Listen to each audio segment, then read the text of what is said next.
আসসালামু আলাইকুম ওরহমতুল্লাহি ওবরাকাতুহু। বিউটিফুল ইসলাম বিডি দাওয়াত খায়ের মাহফিলের আজকের আলোচ্য বিষয় ওযু সম্পর্কে। গত মাহফিলে আমরা ওযু সম্পর্কে কিছু আলোচনা করেছি, বাদ বাকি আলোচনা এখন। যারা বিভিন্ন স্থান থেকে আমাদের এই অনুষ্ঠান দেখছেন, প্রত্যেকের প্রতি আন্তরিক মোবারকবাদ জানিয়ে শুরু করছি। শুরু করার আগে আপনাদের একটু জানিয়ে রাখতে চাই, যদি আপনার কোনো প্রশ্ন থাকে, সংশ্লিষ্ট বিষয়ের উপর যদি প্রশ্ন থাকে, তাহলে অবশ্যই আপনারা প্রশ্ন করতে পারেন। আমরা প্রাসঙ্গিকতা যাচাইপূর্বক আপনার প্রশ্নের উত্তর দেওয়ার জন্য সর্বত চেষ্টা করব ইনশাআল্লাহ। এর বাইরেও যদি আরও বিস্তারিত জানার প্রয়োজন বোধ করেন, তাহলে বিউটিফুল ইসলাম ভিডিওর পেজে আপনার প্রশ্ন পাঠাতে পারেন। উপযুক্ত সময়ে আপনার প্রশ্নের উত্তর দেওয়ার চেষ্টা করা হবে ইনশাআল্লাহ। প্রিয় দর্শকবৃন্দ, আজকে ওযুর মুস্তাহাব নিয়ে আমরা গত মাহফিলে প্রথম পর্বে আমরা ওযুর বিবরণ, ওযুর ফরজ, ওযুর সুন্নাত নিয়ে আলোচনা করেছিলাম। আজকে ওযুর মুস্তাহাব নিয়ে আলোচনা করব। মোট 12টি মুস্তাহাব রয়েছে। প্রথম সেটা হচ্ছে কেবলামুখী হয়ে বসে ওযু করা। কেবলামুখী হয়েই ওযু করা, এটা মুস্তাহাব।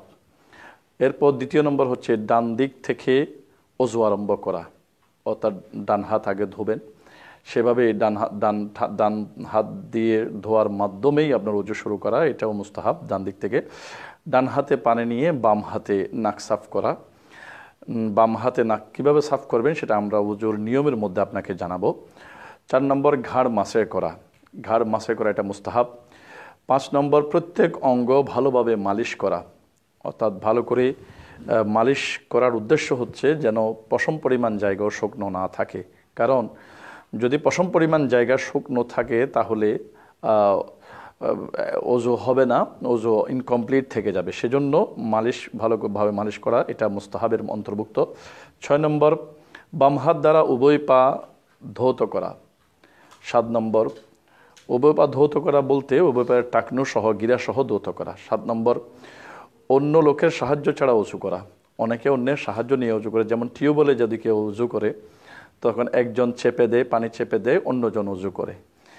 এই ক্ষেত্রে বলবো অন্যের সাহায্য ছাড়া যদি একেবারে মজবুর হয়ে যায় তখন নিতে পারেন, তবে যতক্ষণ নিজের ক্যাপাবিলিটি থাকবে ততক্ষণ পর্যন্ত অন্যের সাহায্য ছাড়াই ওযু করা এটা মুস্তাহাব। এরপরও ওযুর সময় কথা না বলা।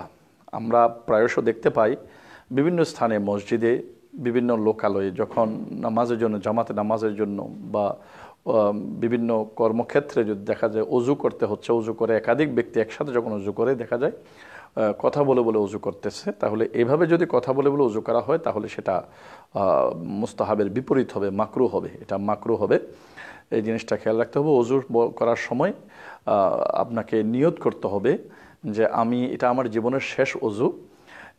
এই ওযু হয়তো জীবনে আমি আর নাও করার সুযোগ নাও আসতে পারে, এটা মনে করে এবং নিজের প্রত্যেকটা অঙ্গ ধৌত করার সময় প্রত্যেকটি অঙ্গ দ্বারা যে গুনাহ হয়েছে ওই গুনাহগুলো থেকে পরিত্রাণের নিয়তে যদি আপনি ওযু করেন তাহলে অন্যের সাথে কথা বলার চান্সও আপনি পাবেন না, পাশাপাশি আপনার ওযু মোকাম্মেল হবে। ওযু মোকাম্মেল হলে আপনার নামাজের আপনার খুশু হুজু পয়দা হবে, নামাজের স্বাদ আপনি আস্বাদন করতে পারবেন। তো শুধু দর্শকবৃন্দ, 9 নম্বর হচ্ছে পরিমাণ মতো পানি খরচ করা, আবশ্যক পরিমাণ পানি খরচ করা। অনেকে দেখা যায় ট্যাপের মাধ্যমে যারা ওযু করেন তারা সাধারণত ট্যাপ খোলা রেখে অনবরত পানি ঝরঝর করে পড়ছে, তিনি কুলিকুচি করছেন, গড়গড়া করছেন, এর মধ্যে অনেক পানি বেয়ে পড়ে যাচ্ছে। তো অপচয় আসলে ইসলাম সমর্থন করে, ইসলাম সাপোর্ট করে না। এই জন্য এই কাজটা রোধ করা দরকার। প্রত্যেকেরই উচিত পানি যেন অপচয় না হয় সেদিকে খেয়াল রাখা। এরপরে কেউ যদি পাত্রের মাধ্যমে, বিভিন্ন পাত্রে, গামলা আছে, আপনার জগ আছে, মগ আছে, বিভিন্ন ছোট ছোট পাত্র দিয়ে যারা ওযু করেন তিনাদের ক্ষেত্রে আরেকটা মুস্তাহাব হচ্ছে, সেটা হচ্ছে ওযু শেষে অবশিষ্ট পানিগুলো দাঁড়িয়ে পান করা। এতে শেফা রয়েছে বলা হয়েছে, এটা দাঁড়িয়ে পান করা এটা মুস্তাহাব। 11 নম্বর হচ্ছে প্রত্যেক অঙ্গ ধোয়ার সময় বিসমিল্লাহ পড়া। প্রত্যেক অঙ্গ ধোয়ার সময় ইন্ডিভিজুয়ালি বিসমিল্লাহ পড়া, এটা মুস্তাহাব। এরপর 12 নম্বর হচ্ছে অজু শেষে দুরূদ শরীফ এবং কালিমা শাহাদাত পাঠ করা। অজু শেষে দুরূদ শরীফ এবং কালিমা শাহাদাত পাঠ করা এটা মুস্তাহাব। তো প্রিয় দর্শকবৃন্দ, আপনাদের সামনে মুস্তাহাবের বিষয়গুলো আমি একে একে উপস্থাপন করলাম।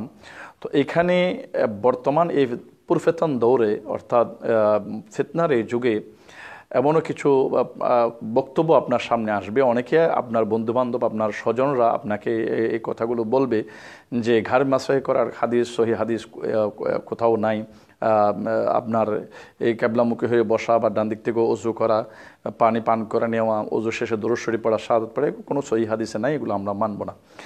এটা ওনার ব্যক্তিগত ব্যাপার। তবে মুস্তাহাব মানার মধ্য দিয়ে আপনি সুন্নতকে আপনি প্রোটেক্ট করতে পারবেন, সুন্নত মানার মধ্য দিয়ে আপনি ওয়াজিবকে ফরজকে প্রোটেক্ট করতে পারবেন একটার ওভারকাম করে। সেই জিনিসগুলো মুস্তাহাব কেন করা হয়েছে শরীয়তে সেটারও নিশ্চয় রহস্য আছে। আজকের দিনে যারা অতি উৎসাহী কিংবা অনেক বেশি বোঝার চেষ্টা করছেন তারা মূলত মূল ধারা থেকে সরে যাচ্ছেন, নিজেরাই বিভ্রান্ত হচ্ছেন, অন্যকেও বিভ্রান্ত করছেন। এই বিভ্রান্তিতে কান না দেওয়ার জন্য বিনীত অনুরোধ জানাবো। প্রিয় দর্শকবৃন্দ, আপনাদের সামনে এবার অজুর মাকরু সম্পর্কে আলোচনা করছি। অজুর মাকরু হচ্ছে মাকরুগুলোর মধ্যে অর্থাৎ অপছন্দনীয়, শরীয়ত যেটাকে অপছন্দ করে সেটাকে মাকরু বলা হচ্ছে। অজুতে যদি মাকরু সংগঠিত হয়ে যায় তাহলে অজুভঙ্গ হবে না, তবে অজুতে সওয়াব কমে যাবে। প্রথম হচ্ছে মুখের উপর সজোরে পানি নিক্ষেপ করা। অনেকেই গরমের দিনে খুব বেশি গরম উষ্ণতা অনুভব করলে তখন তিনি খুব সজোরে পানি মুখের উপর নিক্ষেপ করেন।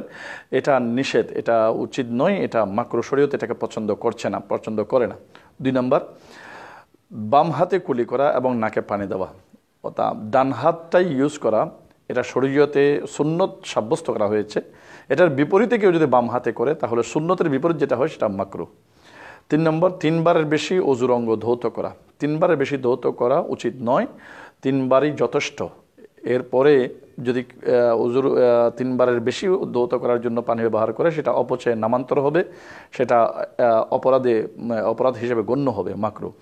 4 নম্বর, নাপাক জায়গায় বসে অজু করা যাবে না। নাপাক জায়গা বলতে এখানে দীর্ঘ আলোচনা আছে, সেটা হচ্ছে নাপাক জায়গা বলতে সাধারণত যেখানে অজুর পানির ছিটা পড়লে সেটার আপনার কাছে রিটার্ন আসবে, ওই ময়লা থেকে রিটার্ন আপনার গায়ে আসবে, সেখানটাই বলা হচ্ছে মূলত। এখানে অনেকে আছে বাথরুমে অজু করে।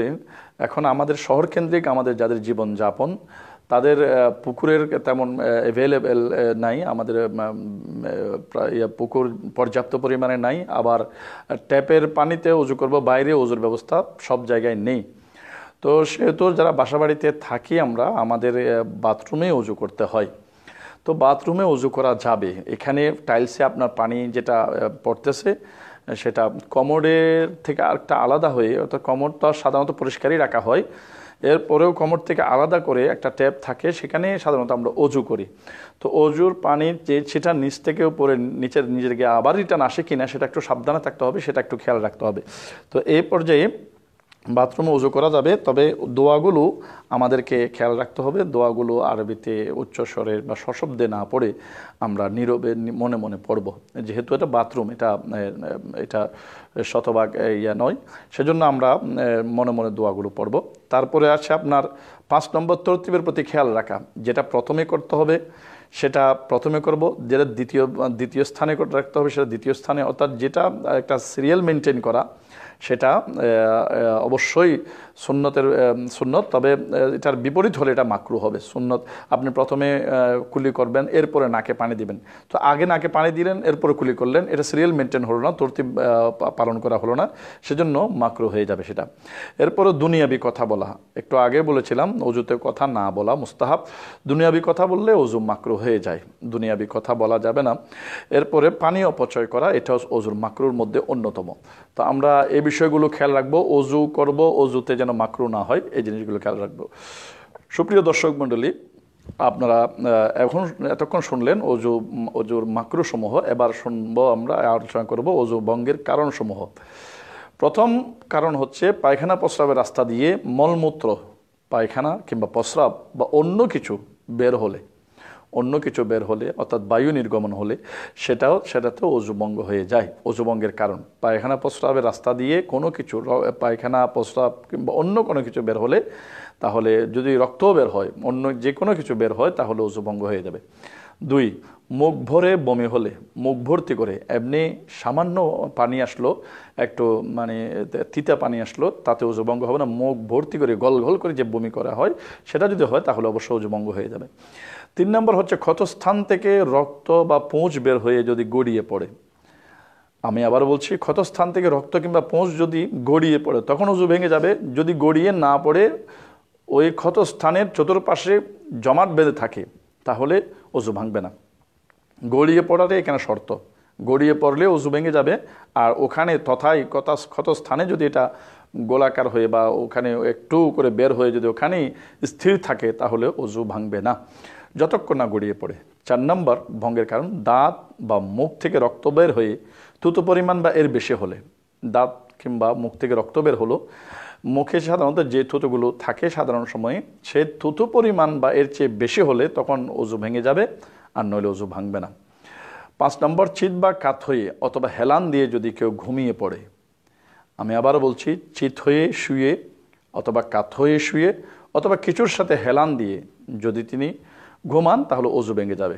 তো ঠিক হেলান দিয়ে ঘুমানোর পরিমাণটা হচ্ছে, হেলান দিয়ে তিনি ট্যাগ লাগিয়ে বা হেলান দিয়ে তিনি ঘুমাচ্ছেন, ওই ট্যাগ কিংবা হেলানের বস্তুটা যদি সরিয়ে ফেলা হয়, তিনি যদি পড়ে যান, তাহলে অবশ্যই ধরে নিতে হবে তিনি ঘুমে বিভোর, তাহলে তার অজু ভেঙে গেছে। আর এমনিতেই বসে আছে, উনি এমনিতে বসে আছে, কিছুতে হেলান দেন নাই, কাত হয়ে শয়ন করেন নাই বা চিত হয়ে শয়ন করেন নাই, এমনি বসেই ঘুমাচ্ছেন, তাহলে এই অবস্থায় অজু ভাঙবে না। যেহেতু এখানে শর্ত দেওয়া হয়েছে চিত হয়ে শুয়ে, কাত হয়ে শুয়ে কিংবা হেলান দিয়ে, 3টা কন্ডিশন, এই 3 কন্ডিশনে ঘুমালে অবশ্যই অজু ভেঙে যাবে। 6 নম্বর, রুকু সিজদা বিশিষ্ট নামাজে অট্ট হাসি দিলে। যে নামাজে রুকু সিজদা আছে, সে নামাজে যদি অট্ট হাসি দেয়, অর্থাৎ সশব্দে হাসি, যেটা সশব্দে হাসিটা অজু ভঙ্গের কারণ।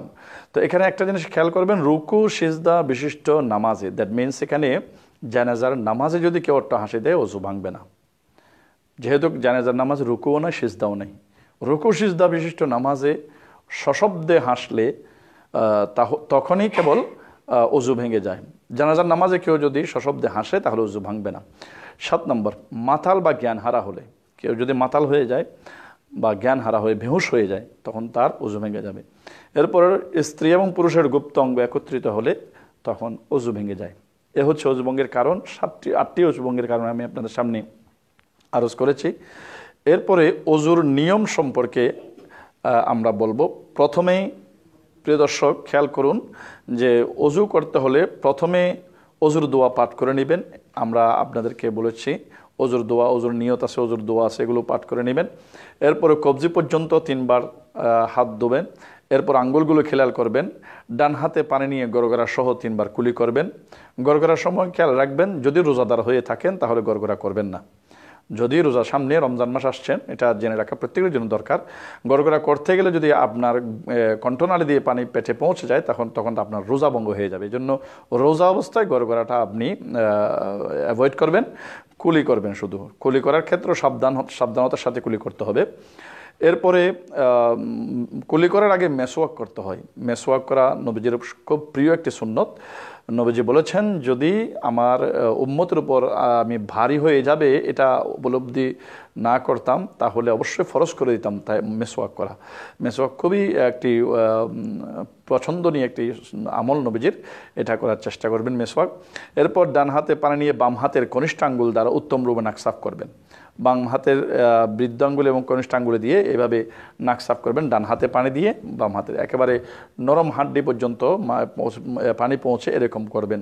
যদি রোজাদার হন তাহলে অবশ্যই নাকে এমনি হালকা পানি দেবেন, তবে ভিতর পর্যন্ত পৌঁছানোর চেষ্টা করবেন না, যেহেতু নাকের ছিদ্র দিয়ে এই পানি কণ্ঠনালী হয়ে পেটে যাওয়ার সম্ভাবনা আছে, তখন রোজার সমস্যা হবে।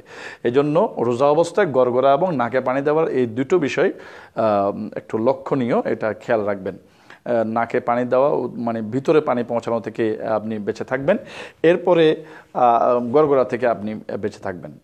এরপরে প্রিয় দর্শকবৃন্দ, 2 হাতে পানি দিয়ে মুখমণ্ডল এমনভাবে ধৌত করবেন আমি একবার দেখিয়ে দিয়েছি আপনাদেরকে গতবার।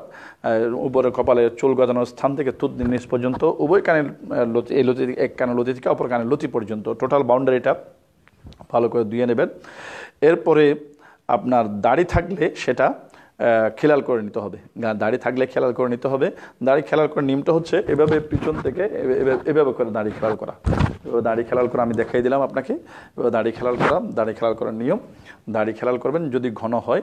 তারপরে এরপরে দাড়ি খেলাল করে, তবে খেয়াল রাখবেন এখানে দাড়ি খেলাল করার মধ্যেও একটা মশলা আছে, সেটা হচ্ছে যদি আপনি হজ কিংবা ওমরার এহরাম অবস্থায় থাকেন তখন কিন্তু খেলাল করবেন না। তখন খেলাল করবেন না, যেহেতু এই আপনার খেলাল করাতে যদি দাড়ি ঝরে পড়ে যায় তখন আপনাকে অবশ্যই হজের এহরাম ভঙ্গের কারণের একটা অন্যতম কারণের মধ্যে আপনি পড়ে যাবেন। তখন শরীয়তের অন্য একটা আপনার উপর জরিমানা এসে উপস্থিত হয়ে যাবে। সেজন্য এহরাম অবস্থায়, ওমরার এহরাম হোক হজের এহরাম হোক, দাড়ি খেলাল করার ক্ষেত্রে সাবধান থাকবেন। এরপর ডান হাতের কনুই সহ, বাম হাতের কনুই এবং ডান হাতের কনুই, উভয় হাতের কনুই সহ, প্রথমে ডান হাত তারপর বাম হাতের কনুই সহ ধৌত করবেন। এরপরে উভয় হাত ভিজিয়ে বৃদ্ধাঙ্গুলি এবং সাত আঙ্গুলি বাদ দিয়ে উভয় হাতের অবশিষ্ট আঙ্গুল দ্বারা মাথার পরস্পর মাথা মিলিয়ে মাথা মাসাজ করবেন। আমি যদি আপনাকে দেখাই তাহলে এইভাবে বৃদ্ধাঙ্গুলি এবং এটা শাহাদাত আঙ্গুলি, এটা বৃদ্ধাঙ্গুলি, শাহাদাত আঙ্গুলির বৃদ্ধাঙ্গুলি বাদ দিয়ে এই তিন আঙ্গুলির প্যাড পরস্পর লাগিয়ে আমরা এইভাবে হাতের আঙ্গুলের প্যাড দিয়ে মাথা মাসাজ করব। উপর দিকে যাব, পিছনের দিকে যাব। এরপর হাতের তালু দিয়ে এভাবে আনবো, হাতের তালু দিয়ে এই পাশেরটা আমরা মাসাজ করব। এরপরে শাহাদাত আঙ্গুলি দিয়ে কানের ভিতরে ঘোরাবো, কানের ভিতরে আমরা মাসাজ করব। এরপর বৃদ্ধাঙ্গুলি দিয়ে এভাবে বৃদ্ধাঙ্গুলির পেট দিয়ে উভয় কানের পিছন দিক দিয়ে আমরা মাসাজ করব। এরপর থাকলো উভয় হাতের পিঠ ভিজা অবস্থায়, উভয় হাতের তালু আঙ্গুল ব্যবহার হয়ে গেছে, পিঠটা বাকি আছে, পিঠটা দিয়ে আমরা ঘাড় মাসাজ করব। তবে গলা মাসাজ করা যাবে না। ঘাড় মাসাজ করা যাবে, তবে গলা মাসাজ করা যাবে না। এরপরে আমরা বাম হাত দ্বারা প্রথমে ডান পা তারপরে বাম পা আমরা গোড়ালি পর্যন্ত 3 বার করে ধৌত করব। পায়ের আঙ্গুলগুলো খেয়াল করতে হবে। এর মধ্য দিয়ে আপনার ওযু শেষ হবে। ওযু শেষ হওয়ার পরে দোয়া পড়বেন, আল্লাহুম্মা জাআলনি মিনাত তাওয়াবিন ওয়া জাআলনি মিনাল মুতাতাহহিরিন। এই দোয়াটুকু পরে ওযু শেষ করবেন। এরপরে কালমা শাহাদাত পড়বেন, দুরূদ শরীফ পড়বেন। এটা আমি আগেই বলেছি। এই হচ্ছে ওযুর নিয়ম। আমি শেষ করে দিচ্ছি। আর দু একটা মশলা আছে ওযু সম্পর্কে। আমাদের এই ওযুর পাঠটা আজকে শেষ হয়ে যাবে। নামাজ, সিজদায়ে তেলাওয়াত এবং নামাজে জানাজা আদায় করার জন্য এবং কোরআন শরীফ স্পর্শ করার জন্য ওযু করা ফরজ। আমি আবার বলছি, নামাজের জন্য ওযু করা ফরজ, তেলাওয়াতে সিজদা দেওয়ার জন্য ওযু করা ফরজ। অর্থাৎ কোরআন কারীমের কিছু কিছু জায়গায় কিছু কিছু আয়াত আছে যেগুলো তেলাওয়াত করলে সিজদা দিতে হয়, এগুলোকে তেলাওয়াতে সিজদা বলে। তেলাওয়াতে সিজদা দেওয়ার জন্য ওযু করা ফরজ, জানাজার নামাজের জন্য ওযু করা ফরজ, কোরআন শরীফ স্পর্শ করার জন্য ওযু করা ফরজ। যেহেতু কোরআন শরীফে ইরশাদ হয়েছে লা ইয়ামাসসুহু ইল্লাল মুত্তাহহারুন, পবিত্র ব্যক্তি ছাড়া কোরআন শরীফ স্পর্শ করা নিষেধ। সেজন্য কোরআন শরীফ স্পর্শ করতে হলে অবশ্যই ওযু করতে হবে, এটা ফরজ। বাইতুল্লাহ শরীফে তাওয়াফ করার জন্য ওযু করা ওয়াজিব, তাওয়াফে বাইতুল্লাহর জন্য ওযু করা ওয়াজিব। এছাড়া জানাবতের গোসলের পূর্বে, অর্থাৎ নাপাক আপনার গোসল ফরজ হয়েছে, গোসল ফরজ হয়েছে এমত অবস্থায় এই গোসলের পূর্বে ওযু করা। নাপাকি অবস্থায় আপনি পানাহার করবেন, মনে করুন আপনার উপর স্বপ্নদোষের কারণে বা স্ত্রী সহবাসের কারণে গোসল ফরজ হয়েছে, এমত অবস্থা আপনাকে খাবার খেতে হচ্ছে, যেমন সেহরি করতে হচ্ছে। এই প্রশ্নটা অনেক রোজাদার ভাইরা করেন যে ফরজ গোসল আগে করব না সেহরি। যদি ফরজ গোসল করতে করতে সেহরির সময় চলে যায় তাহলে অবশ্যই আগে সেহরি। আর যদি ফরজ গোসল করার পরেও সেহরির সময় অবশিষ্ট থাকে তাহলে অবশ্যই আগে ফরজ গোসল করে নেবেন। কারণ জুনুবি অবস্থা যার উপর গোসল ফরজ হয়েছে এরকম ব্যক্তি যতক্ষণ ঘরে থাকে ততক্ষণ রহমতের ফেরেশতা আসে না। যত তাড়াতাড়ি সম্ভব ফরজ গোসল করে নেওয়া চাই। তো এখানে যারা সেহরির জন্য সেহরি খাবেন তারা যদি সেহরি দেরি হয়ে যায় গোসল করতে করতে, তাহলে তিনি সংক্ষিপ্তভাবে আগে ওযু করে তারপরে তিনি সেহরি খাবেন, পানাহার করবেন। এই হচ্ছে এই ওযুটা সুন্নত। এরপর ঘুমানোর পূর্বে ওযু করা সুন্নত। জানাবতের গোসলের পূর্বে, নাপাক অবস্থা পানাহারের সময়, ঘুমানোর পূর্বে ওযু করা সুন্নত।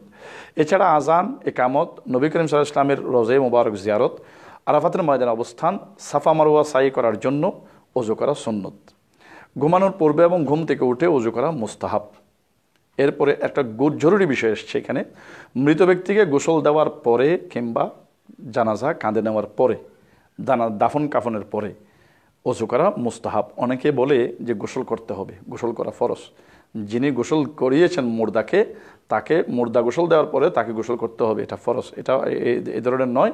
এখানে আমাদের যে শরীয়ত যেটা বলছে সেটা হচ্ছে মৃত ব্যক্তি গোসল দেওয়ার পরে এবং জানাজা ওঠানোর পরে, মৃত ব্যক্তি ওঠানোর পরে স্ত্রী সহবাসের পূর্বে রাগ অবস্থায় মুখস্থ কোরআন শরীফ পাঠ করার জন্য, হাদিস শরীফ বা দ্বীনি শিক্ষা গ্রহণ করার সময় অথবা দ্বীনি শিক্ষা দানের সময়, মুখ থেকে খারাপ শব্দ বের হওয়ার পরে, বিধর্মীদের সাথে শরীরে স্পর্শ হওয়ার পরে, গীবত করার পরে, অট্টহাসি দেওয়ার পরে ওযু করা মুস্তাহাব। একবার ওযু ভঙ্গ হলে পুনরায় ওযু করে নেওয়া মুস্তাহাব। এই হচ্ছে ওযু সম্পর্কিত মোটামুটি একটি ধারণা আপনাদেরকে দেওয়া হলো। ওযুর নিয়ম, ওযু ভঙ্গের কারণ, ওযুর মুস্তাহাব, ওযুর সুন্নত, ওযুর ফরজ, ওযুর ফাজাইল আমরা 2 পর্বে আপনাদের সামনে মোটামুটি একটা ধারণা দেওয়ার চেষ্টা করেছি। এর বাইরেও যদি আপনাদের কারো কোনো প্রশ্ন থাকে তা আপনারা আমাদের ফেসবুকে বিউটিফুল ইসলাম বিডির পেজে আপনারা প্রশ্ন করতে পারেন।